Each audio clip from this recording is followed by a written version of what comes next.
Hello and welcome back to the Nightcap. I'm Josh Rimmer on nextsportstar.com. Joining us right now on the line, Toronto Maple Leafs Vice President of Hockey Operations, former NHLer, Dave Poulin.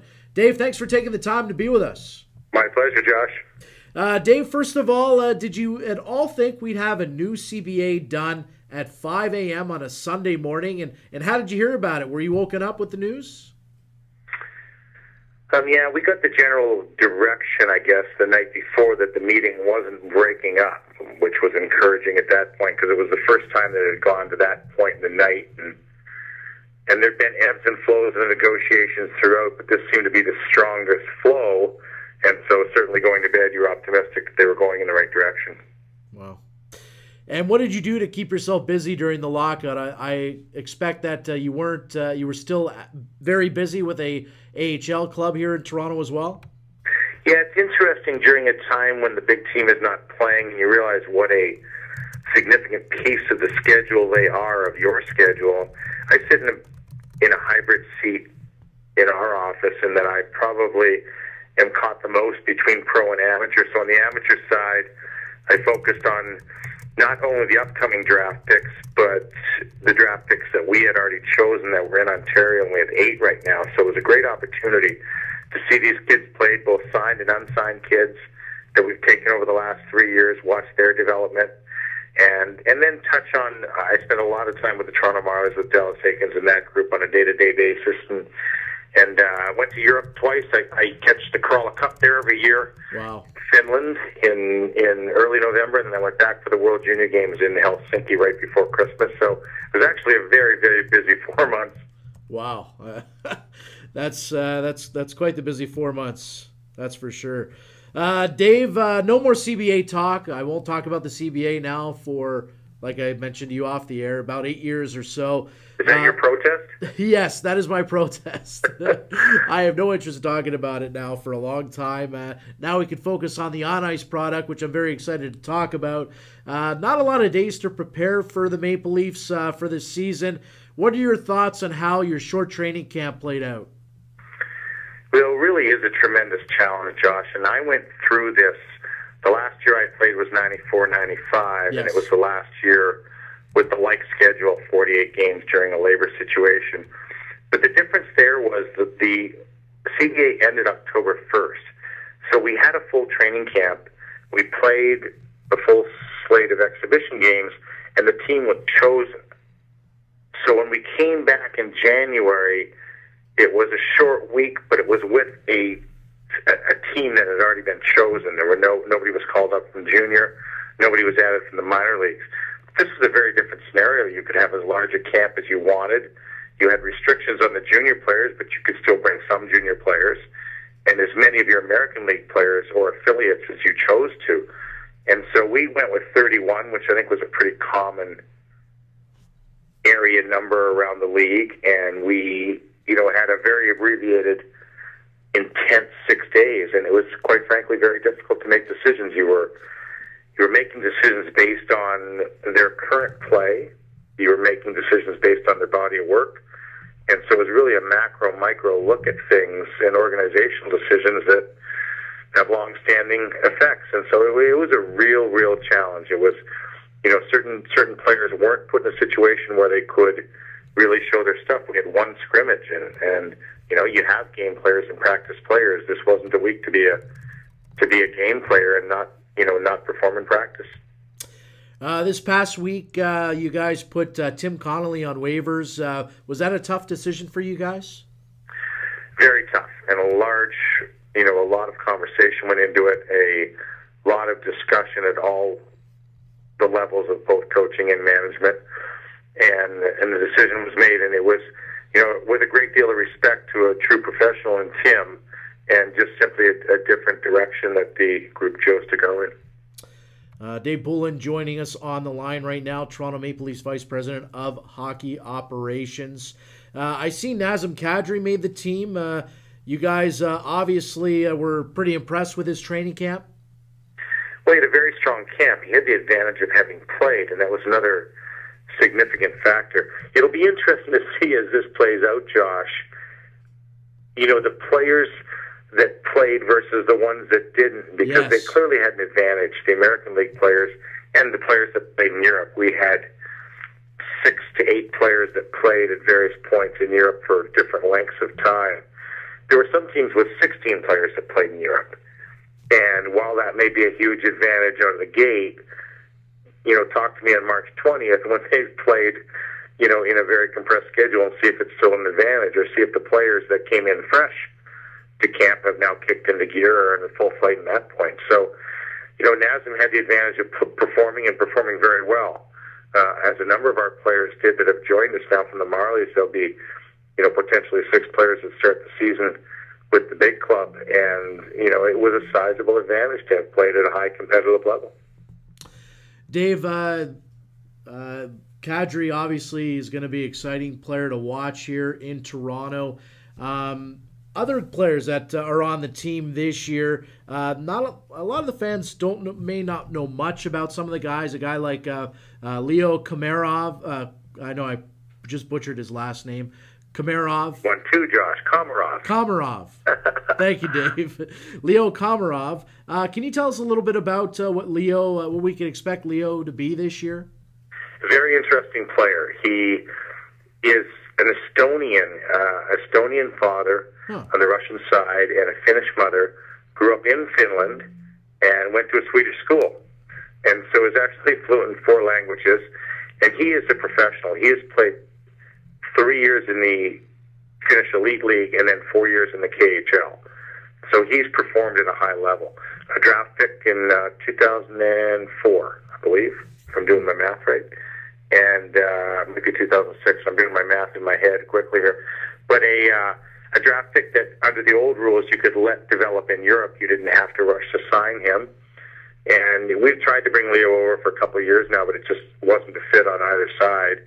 And he wanted to play in the NHL. He came over and started the season with the Marlies, performed very, very well.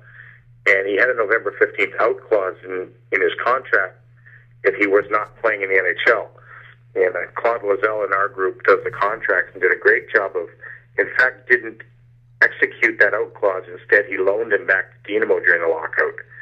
And so he came back and, is back, plugged back in now. He spent the last 6 weeks over there, and he's back and in great shape and ready to go.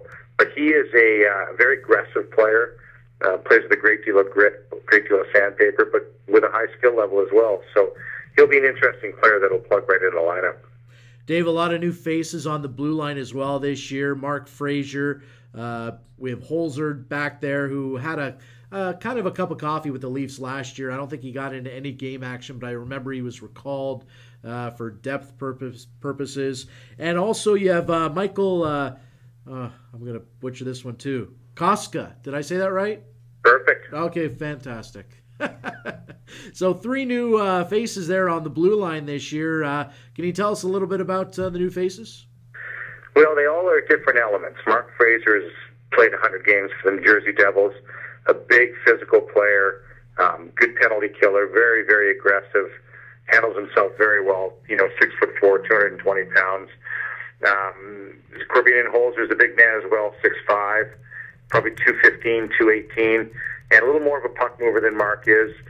And they played as a pair, as our shutdown pair last year, down the very successful stretch for the Calder Cup championship with the Marlies, and were very, very effective as a pair.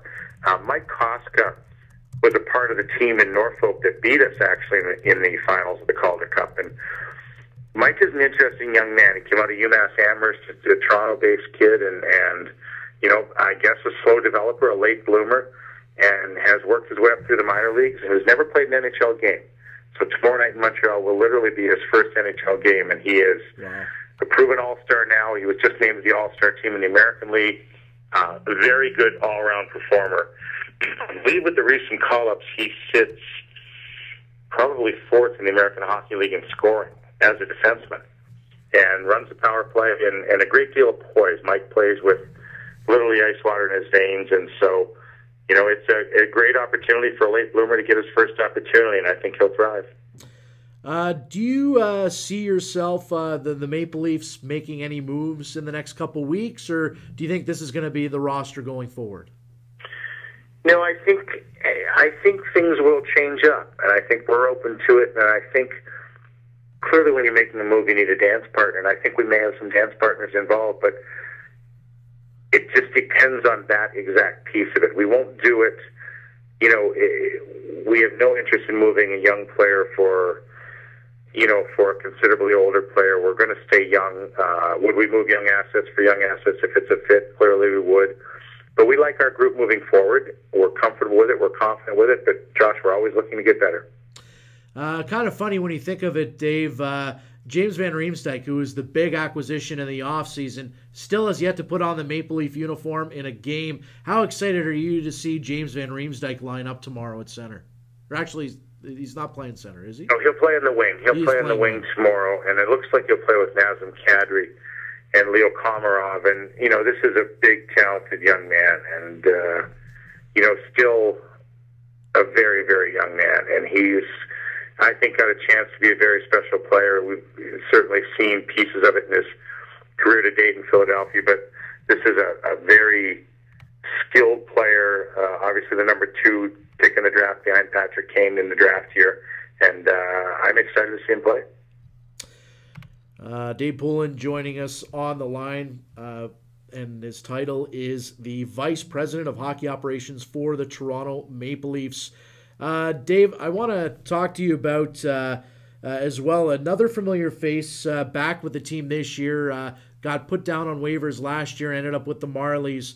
Colton Orr back on the roster. Obviously, he came to camp and impressed Randy Carlyle. Well, Colton's skating very, very well right now. And, you know, he actually, in his stretch back with the Marlies last year, probably conditioned himself in a different manner and has lost weight and is really, really moving well. Colton's probably skating as well as he's skated the last 4 or 5 years. Yeah. And, you know, Randy is a coach who believes in a strong physical presence.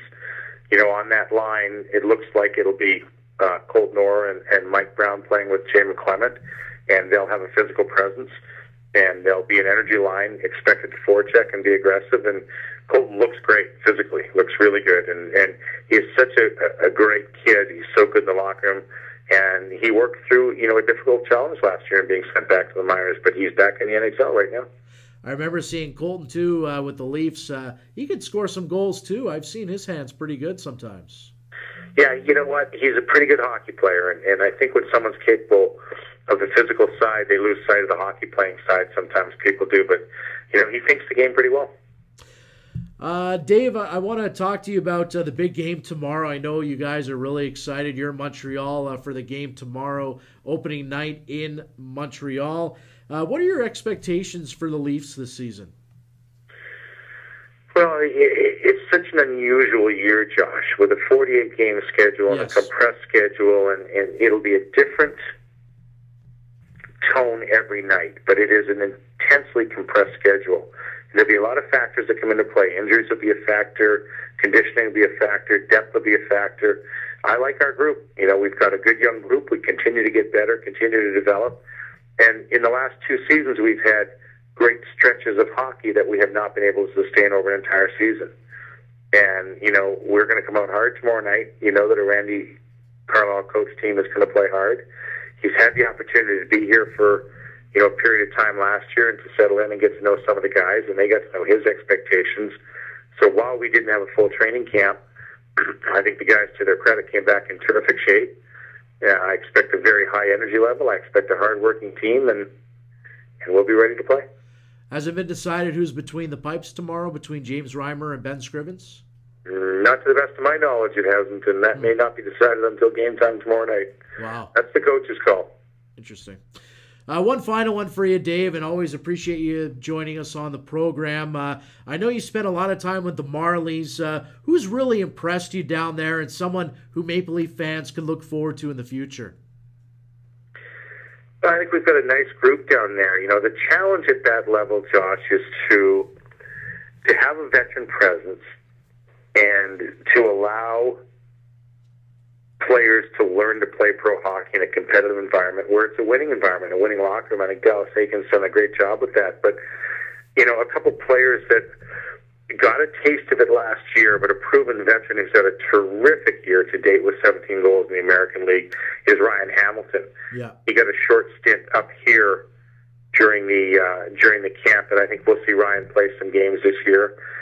Big Joe Colburn is coming into his own now, getting a little bit of a different opportunity. I think we'll see him.